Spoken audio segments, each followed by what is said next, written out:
انسان کو بھی امامہم اس کے اعمال نامے کے ساتھ۔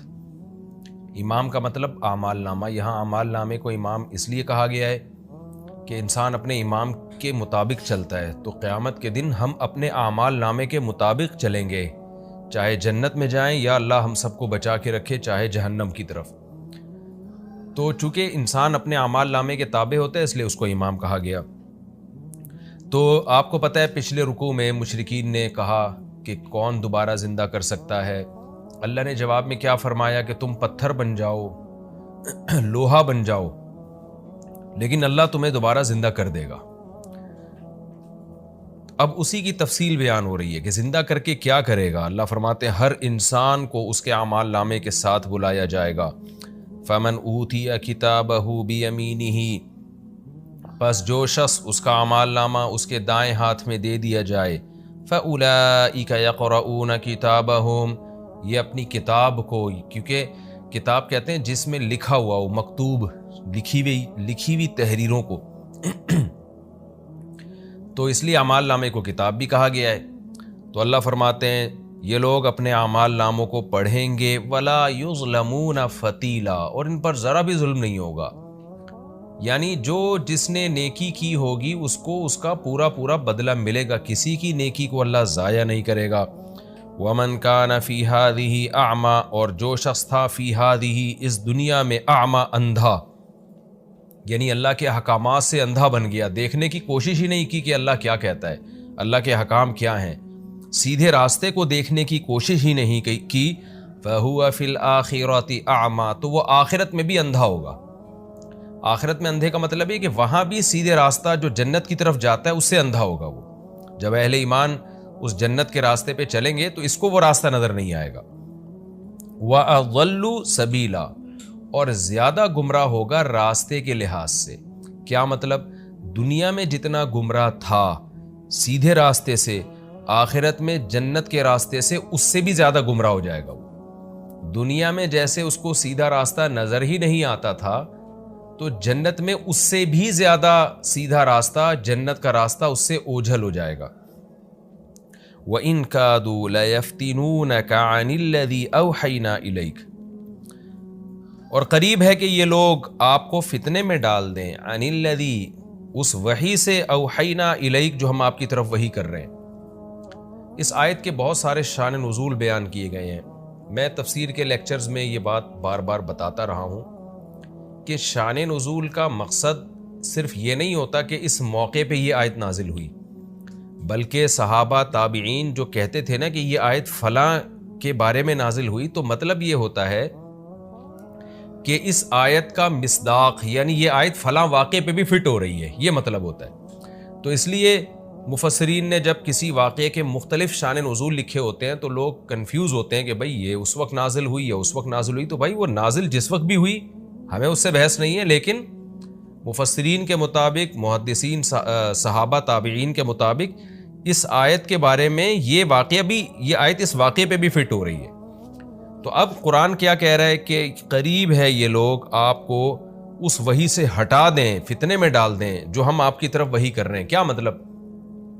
ہم نبی صلی اللہ علیہ وسلم کو وحی کر رہے ہیں کہ آپ نے توحید پر قائم رہنا ہے، آپ نے مشرکین کی مخالفت کرنی ہے، آپ نے شراب کو حرام قرار دینا ہے، آپ نے نماز کو فرض قرار دینا ہے، آپ نے صلہ رحمی کا حکم دینا ہے، آپ نے آخرت کے وجود کا قائل ہونا ہے۔ بہت سارے احکامات جو نازل ہو رہے ہیں، تو اس کے خلاف مشرکین مکہ اور وہ تمام لوگ جو یہود و نصارہ تھے، وہ اتنی زبردست سازشیں کر رہے ہیں کہ ان کی سازشوں کو اور ان کے ری ایکشن کو دیکھ کر لگتا ہے کہ وہ پیغمبر کو اس وحی سے ہٹا دیں جو پیغمبر پر وحی نازل ہو رہی ہے۔ یعنی کوئی عام آدمی اگر ہوتا اور ایک دعوے کو لے کر اور ایک دعوت کو لے کے چلتا تو وہ اتنی مخالفت برداشت کر نہیں سکتا تھا، وہ کچھ نہ کچھ ان کی طرف مائل ہو جاتا، اور اس کا نتیجہ کیا نکلتا؟ لِتَفْتَرِيَ عَلَيْنَا غَيْرًا، تاکہ اے محمد آپ ہم پر جھوٹ باندھے، غیرہ، یعنی غیر الذی اوحینا الیک، جو ہم وحی کر رہے ہیں اس کے علاوہ کا جھوٹ باندھے، یعنی اس کے علاوہ کو آپ ہماری طرف منسوب کر دیں۔ کیا مطلب؟ کہ یہ آپ کو شریعت سے ہٹانا چاہتے ہیں۔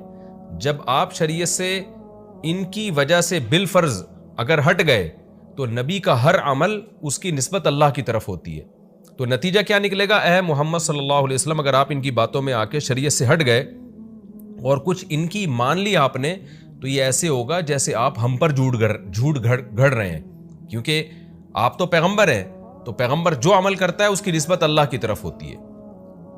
تو آپ ہماری مرضی کے بغیر کوئی عمل کریں گے تو ہماری طرف نسبت ہوگی. لوگ کہیں گے دیکھو اللہ نے پیغمبر کو اس بات کا حکم دیا ہے، تو یہ ہم پر جھوٹ باندھنا کہلائے گا. یعنی اس میں پیغمبر کو اور زیادہ پکا کیا جا رہا ہے کہ آپ نے ان کی طرف مائل ہونے کا تصور بھی نہیں کرنا ہے، کیونکہ آپ کی پوزیشن ایک عام لوگوں کی طرح نہیں ہے. عام آدمی سیدھے راستے سے ہٹے گا تو کنفیوژن نہیں ہوگی کہ سیدھا راستہ کون سا ہے، غلط راستہ کون سا ہے. آپ اگر ہٹ گئے ان کی باتوں میں آ کے، ان کے دباؤ میں آ کے، ان کے جبر میں آ کے، تو یہ کہلائے گا کہ گویا شریعت تو وہی ہے جو آپ کر رہے ہیں، حالانکہ وہ آپ ان کی باتوں میں آ کے کر رہے ہوں گے معاذ اللہ. تو اس لیے یہ لوگ تو پورا زور لگا رہے ہیں. ان کادو، ان میں نے بتایا نا انا کے معنی میں ہے، جب ان کے بعد لام تاکید کا آتا ہے تو یہ انا کے معنی میں ہوتا ہے. کادو کا مطلب بھی بتا چکا ہوں کہ یہ قریب ہے کہ یہ آپ کو فتنے میں ڈال دیں، یعنی آپ کو ہٹا دیں اس وحی سے جو ہم آپ کی طرف نازل کر رہے ہیں، جس کا رزلٹ کیا نکلے گا؟ لِتَفْتَرِيَ عَلَيْنَا غَيْرَهُ، تاکہ آپ ہم پر گھڑیں اس وحی کے علاوہ کسی اور چیز کو گھڑیں گے. یعنی لوگ یہ سمجھیں گے یہ اللہ کہہ رہا ہے، تو یہ ہم پر جھوٹ گھڑنا کہلائے گا یہ عمل. وَإِذًا، اور اگر ایسا ہو گیا، یعنی اذ کان کذا، اگر ایسا ہو گیا، لَاتَّخَذُوكَ، اصل میں تھا، سوری یہ ترجمے میں گرامر بتا چکا ہوں. وَإِذًا، اور اگر ایسا ہو گیا، لَاتَّخَذُوكَ، یہ ٹھہرا لیں گے آپ کو خلیلا، جگری دوست. یعنی یہ دنیا کا فائدہ تو آپ کو مل جائے گا کہ آپ کو جو مخالفت ہو رہی ہے، یہ مخالفت نہ صرف ختم ہو جائے گی بلکہ یہ آپ کے ایسے خلیل سے اوپر دوستی کا کوئی مقام نہیں ہے. حدیث میں آتا ہے نا، رسول اللہ صلی اللہ علیہ وسلم نے فرمایا، لو کنت متخذا خلیلا لاتخذت ابا بکر خلیلا، اگر میں کسی کو خلیل بناتا تو ابو بکر کو خلیل بناتا. یعنی اتنا بہت ہی جگری، لیکن آپ نے فرمایا میرا خلیل صرف اللہ ہے. تو ایک ہوتا ہے حبیب، ایک ہے صدیق. صدیق کا معنی دوست، حبیب کا معنی محبوب، اور خلیل سب سے اوپر کا درجہ ہے. تو یہ آپ کو بہت زیادہ جگری دوست بنا لیتے. بعض لوگوں نے اس کا اردو میں ترجمہ کیا ہے، بعض مفسرین نے گاڑھا دوست بنا لیتے. تو اتنا زیادہ یہ ٹوٹ کے آپ پہ مرنا شروع ہو جاتے اگر آپ ان کی طرف مائل ہو جاتے. یہ دنیاوی مفاد آپ کو حاصل ہوتے اور یہ بھی اتنا خوش ہو جاتے. لیکن آگے قرآن کیا کہہ رہا ہے؟ وَلَوْلَا، اور اگر یہ بات نہ ہوتی، کیا بات؟ اَن ثَبَّتْنَاكَ، کہ ہم آپ کو ثابت قدم رکھتے. لَقَدْ كِدْتَ، تو قریب تھا کہ آپ تَرْكَنُوا إِلَيْهِمْ، مائل ہو جاتے ان کی طرف، شَيْئًا قَلِيلًا، تھوڑا سا. یعنی ہم نے اگر آپ کو استقامت نہ دی ہوتی، نہ آپ کے دل کو مضبوطی سے تھاما نہ ہوتا، ہم نے آپ کو سیدھے راستے پر قائم رہنے کی توفیق نہ دی ہوتی، تو مکمل تو آپ مائل نہیں ہوتے، کیونکہ آپ کی ایک پرسنالٹی ہے، آپ صادق اور امین سے مشہور ہیں، آپ اپنے ویژن سے ہٹنے والے نہیں ہیں. لیکن ان کا جو وار ہے نا، اور ان کی سازشیں اتنی خطرناک ہے کہ کچھ نہ کچھ تو آپ کا بھی میلان ہو جاتا. لیکن ہم نے کیا کیا ہے؟ آپ کو بھی ثابت قدم رکھا اس پر، اور آپ کو بھی سیدھے راستے پر ہم نے مضبوطی سے جما دیا. یعنی ہماری توفیق بھی اس میں شامل حال ہے کہ ہم نے آپ کو ان کی طرف مائل ہونے نہیں دیا. جیسے کہ قرآن میں دوسری مقام پر آتا ہے نا، وَإِن كَانَ مَكْرُهُمْ لِتَزُولَ مِنْهُ الْجِبَالُ، انہوں نے آپ کے خلاف ایسی سازشیں کی ہیں کہ اگر یہ سازشیں پہاڑ کے خلاف ہوتی تو پہاڑ اپنی جگہ سے ہل جاتے. ایسی سازشیں انہوں نے آپ کے خلاف کی ہیں کہ آپ اپنے مشن سے ہٹ جائیں. تو ہم نے آپ کو ثابت قدم رکھا ہے، اگر ہم نہ رکھتے تو کچھ نہ کچھ آپ کا بھی ان کی طرف میلان ہو جاتا. اذن، اگر ایسا ہو جاتا، یعنی آپ ان کی طرف تھوڑا سا بھی مائل ہو جاتے، لَأَذَقْنَاكَ، تو ہم آپ کو ذائقہ چکھاتے ضعف الحیات، دنیا کے کبھی دگنا. یعنی دگنا سے مراد یہاں دگنا عذاب ہے، کہ دنیا کا یعنی اس زندگی میں بھی دگنا عذاب ملتا. وضعف الممات، اور موت کا عذاب بھی دگنا. موت سے مراد ہے کہ موت کے بعد جو عذاب ہوتا ہے، برزخ کا عذاب، میدان حشر کا عذاب، جہنم کا عذاب، تو آپ کو ڈبل عذاب ہوتا دنیا میں بھی اور آخرت میں بھی. ثم، پھر اس کے بعد، لا تجدو، اے محمد صلی اللہ علیہ وسلم، آپ نہیں پاتے، لکا، اپنے لیے، علینا، ہمارے خلاف، نصیرہ کوئی مددگار جو ہم آپ کو ہمارے عذاب سے بچا لیتا. یعنی اس میں پیغمبر کا مرتبہ بیان کیا جا رہا ہے کہ ہم نے پیغمبر صلی اللہ علیہ وسلم کو سیدھے راستے پر چلنے کی توفیق دی، اور ان کا مکر و فریب اتنی زیادہ سازشیں اور اتنا دباؤ محمد صلی اللہ علیہ وسلم پر کہ اللہ کہتے ہیں اگر ہم آپ کو توفیق نہ دیتے تو ہم نہیں کہتے کہ آپ پورا مائل ہو جاتے، کچھ نہ کچھ تو آپ کا میلان ہونا تھا ان کی طرف، کچھ نہ کچھ تو آپ ان کی باتوں میں آ جاتے، دباؤ میں آ کے، جبر میں آ کے، لیکن ہم نے آپ کے دل کو مضبوطی سے تھام لیا.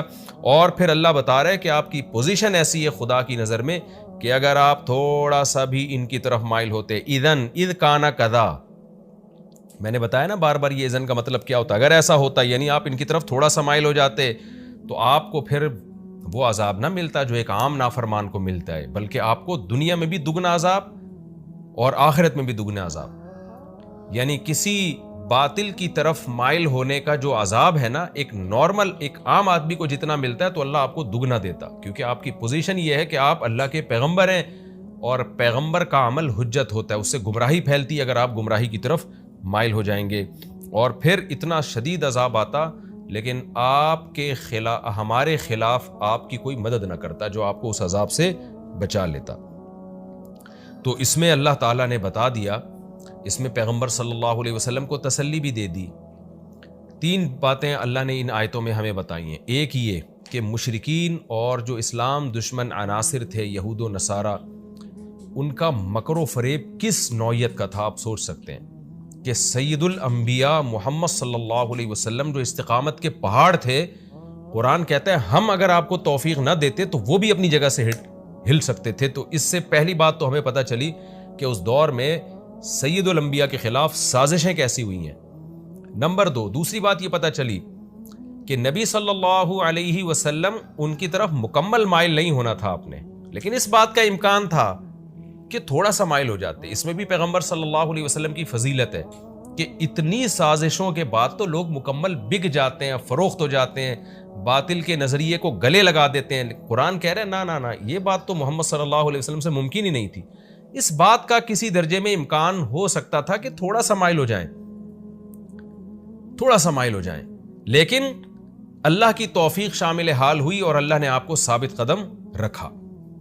تو یہ بات بھی ہمیں پتہ چلی کہ نبی صلی اللہ علیہ وسلم کے ساتھ اللہ کی مدد شامل حال تھی. یہ اور ان جیسی بہت ساری آیات کی روشنی میں اہل سنت والجماعت کا یہ عقیدہ ہے، اتفاقی متفق علیہ عقیدہ ہے کہ انبیاء سے کبھی گناہ سرزد نہیں ہوتا. کیونکہ اللہ نے آپ کو بچایا کیوں؟ اس لیے بچایا نا کہ پیغمبر کا عمل حجت ہے.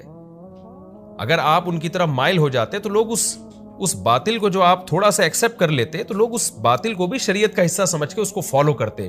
تو اللہ تعالیٰ پیغمبروں کو کے دلوں کو مضبوطی سے تھامتے ہیں اور پیغمبروں کو اللہ صبر کی توفیق دیتے ہیں. دوسری بات ہمیں یہ پتہ چلی. تیسری بات ہمیں پیغمبر کی جو پوزیشن، آپ کا جو مقام اور مرتبہ، یہ بھی پتہ چل گیا کہ اللہ کی نظر میں آپ کا مقام کتنا بڑا ہے کہ اگر آپ تھوڑا سا بھی باطل کی طرف مائل ہوتے تو اللہ قرآن میں کہہ رہا ہے کہ میں آپ کو ڈبل عذاب دیتا. ظاہر ہے اللہ نے عذاب نہیں دیا اس لیے کہ آپ صلی اللہ علیہ وسلم مائل نہیں ہوئے، اور مائل کیوں نہیں ہوئے اس کا امکان ہی نہیں تھا، آپ آخری نبی ہیں. تو لیکن اتنی بات تو پتہ چل گئی نا کہ اللہ کی نظر میں سید الانبیاء کا مقام کیا ہے. تو یہ آیت بھی علماء نے رسول اللہ صلی اللہ علیہ وسلم کی فضائل میں ذکر کیا ہے کہ اللہ کی نظر میں آپ کا مقام کتنا زیادہ ہے. اس کی مثال ایسے ہے جیسے آپ کا کوئی بہت خاص ہو جس کو آپ نے خاص عہدہ دیا ہوا ہو، آپ اس کو کہتے ہیں کہ بھائی اگر تم نے کوئی غلطی کی تو میں تمہیں نہیں چھوڑوں گا. تو صورتاً تو یہ دھمکی ہے، لیکن دوسرے یہ بھی سمجھ رہے ہوتے ہیں کہ بھائی اس آدمی کی نظر میں اس کا مقام کیا ہے. اور ویسے ہی کوئی آدمی اٹھ کے آپ پہ جھوٹ باندھتا پھرے، کچھ الٹا سیدھا کرتا رہے تو آپ اس کی بات کو ویلیو ہی نہیں دیتے ہیں. اب لوگ کہیں گے بھائی اس کو تو دھمکیاں مل رہی ہیں، اس کو دھمکی نہیں مل رہی. اس سے تو یہ پتہ چلتا ہے کہ جس کو دھمکی نہیں مل رہی وہ عالی مقام ہے، اور جس کو دھمکیاں مل رہی ہیں وہ کم درجے کا ہے. نا اس سے یہ پتہ چل رہا ہے کہ جس کو دھمکی نہیں دی جا رہی نا تو اس کی ویلیو ہی نہیں ہے خدا کی نظر میں، اس کی ویلیو نہیں ہے، اس کے عمل کو ہم اپنی طرف منسوب ہی نہیں کر رہے. جس کی ویلیو ہے اس کا ثواب بھی زیادہ اور اس کا عذاب بھی زیادہ. تو اللہ تعالیٰ نے پیغمبر صلی اللہ علیہ وسلم کو بچایا، اس آیت سے ہمیں بھی پتہ چلتا ہے. 3 مضامین ہمیں پتہ چلتے ہیں اس سے، اور یہ بھی ہمیں پتہ چلتا ہے بہت اہم کہ اللہ کی توفیق اللہ سے مانگنی چاہیے۔ بہت سے لوگ اپنے اوپر اعتماد کرتے ہیں اور کہتے ہیں، بڑی بڑی دعوے کرتے ہیں کہ ہمیں باطل اپنے راستے سے ہٹا نہیں سکتا، ہم جھک نہیں سکتے، ہم بک نہیں سکتے۔ بھائی آپ اللہ سے دعا مانگے، اللہ تو مجھے سیدھے راستے پہ چلنے کی توفیق دے۔ اپنے اوپر کبھی اعتماد نہ کیا جائے۔ جب اللہ اپنے حبیب صلی اللہ علیہ وسلم سے یہ کہہ رہے ہیں کہ اے پیغمبر اگر ہم آپ کو ثابت قدم نہ رکھتے تو آپ ان کی طرف مائل ہو جاتے، تو میں اور آپ کس کھیت کی مولی ہیں بھائی، ہماری اور آپ کی کیا اوقات ہے۔ جیسے اللہ نے موسیٰ علیہ السلام کی ماں کے بارے میں کہا نا قرآن میں کہ موسیٰ کی ماں کو ہم نے کہا کہ اس بچے کو صندوق میں ڈال دو، اور پھر فرعون کے پاس سے فرعون کے محل سے وہ صندوق نکلا، وہاں سے بچہ نکلا، تو موسیٰ کی ماں پریشان ہو گئی کہ میرا بچہ فرعونیوں کے پاس پہنچ گیا۔ اب بتا دینے میں نقصان تھا، بتا دیتی وہ قتل کر دیتے۔ تو قرآن کیا کہہ رہا ہے، وَلَوْلَا أَرَّبَطْنَا عَلَىٰ قَلْبِهَا، اگر ہم موسیٰ کی ماں کے دل کو مضبوطی سے تھام نہ لیتے تو قریب تھا کہ ان کا عادت لتبدی بھی، وہ جا کے بتا دیتی میرا بچہ ہے۔ تو اللہ نے آپ کے دل کو مضبوطی سے تھاما۔ تو صبر کی توفیق اللہ کی طرف سے ملتی ہے، لہذا اس کی دعائیں ہمیں اللہ ہی سے مانگنی چاہیے۔ آگے قرآن کہتا ہے وَإِن كَادُوا لَيَسْتَفِزُّونَكَ مِنَ الْأَرْضِ لِيُخْرِجُوكَ مِنْهَا،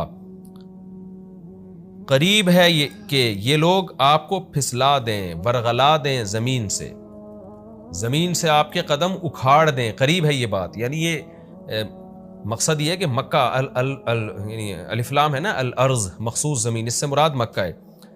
لیخرجوک منہا، تاکہ آپ یہ آپ کو نکال دیں مکہ سے، یعنی قریب ہے یہ بات کہ یہ لوگ آپ کے قدم مکہ سے اکھاڑ کے، جو آپ کا وطن ہے جس میں آپ کی ہمیشہ زندگی گزری، جس سے آپ کو بے پناہ محبت، اور اسماعیل علیہ السلام سے لے کے آپ کے سارے باپ دادا یہیں پر چلے آ رہے ہیں، تو ظاہر ہے اس سے نکالنا تو ایسے ہی ہے نا جیسے قدم کا اکھاڑ دینا۔ تو قریب ہے یہ لوگ کہ آپ کو یہاں سے نکال دیں۔ وَإِذًا، اور اگر ایسا ہوا، لَا يَلْبَثُونَ خِلَافَكَ، تو یہ نہیں رہیں گے آپ کے پیچھے الا قلیلا، مگر تھوڑا عرصہ، یعنی اللہ ان کو بھی یہاں سے نکالے گا، پھر ان کو رسوا کرے گا۔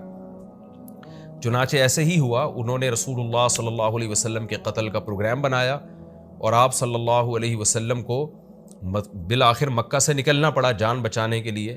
تو مشرکین ہی اس نکلنے کا سبب ہوئے، اور اللہ فرماتے ہیں بہت جلد میں ان سے انتقام لوں گا، ان کو بھی نکالوں گا۔ تو مکہ میں جو میجورٹی تھی کافروں کی، کچھ بدر میں قتل ہوئے، کچھ احد میں قتل ہوئے، اور پھر فتح مکہ کے موقع پہ بہت سارے قتل ہوئے، اور پھر بالآخر جو مشرک تھے ان کو ہمیشہ کے لیے مکہ کی سرزمین بلکہ جزیرہ عرب سے نکال دیا گیا۔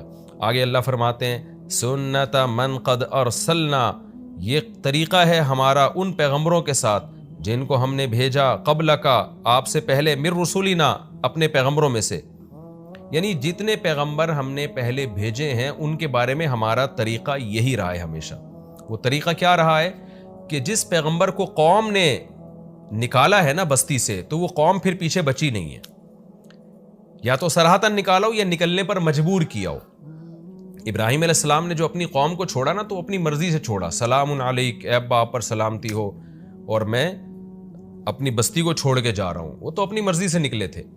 لیکن من حیث القوم، کسی قوم نے اگر پیغمبر کو نکالا تو اللہ فرماتے ہیں وہ قوم پھر زندہ نہیں رہی ہے، اس قوم کو میں نے چھوڑا نہیں ہے، اس قوم پر دنیاوی یا اخروی عذاب آیا ہے، تو یہ ہمیشہ آتا رہا ہے، تو آپ کی قوم کے ساتھ بھی ایسا ہوگا۔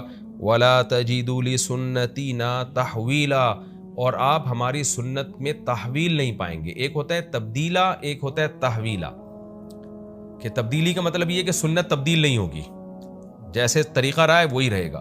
تحویل کا مطلب ہوتا ہے کہ تحویل کہتے ہیں پلٹنا، ایسا نہیں ہوگا کہ کسی اور پر عذاب آنا ہو اور ان کے بدلے کسی اور پر آ جائے، یعنی تحویل نہیں ہوگا، حوالہ نہیں ہوگا۔ حوالہ آپ نے لفظ سنا ہوگا نا عربی میں، کہ ایک کا قرضہ کسی اور پہ ڈال دیا جائے اور وہ اس کے حوالے کر دیا جائے، تو تحویل اسی سے نکلا ہے۔ ایسا بھی نہیں ہو سکتا کہ اللہ کی طرف سے کہ ایک عذاب کسی قوم پر آنے والا ہو اور وہ تبدیل ہو کر دوسری قوم پر آ جائے، تو ایسا نہیں ہوگا۔ لہذا مشرکین مکہ پورا زور لگا رہے کہ کسی طریقے سے آپ کو مکہ سے نکلنے پر مجبور کریں، لیکن اگر ایسا ہوا تو کچھ وقت کے بعد ان پر بھی اللہ کی طرف سے عذاب آئے گا، اور یہ بھی یہاں قدم جما نہیں سکیں گے۔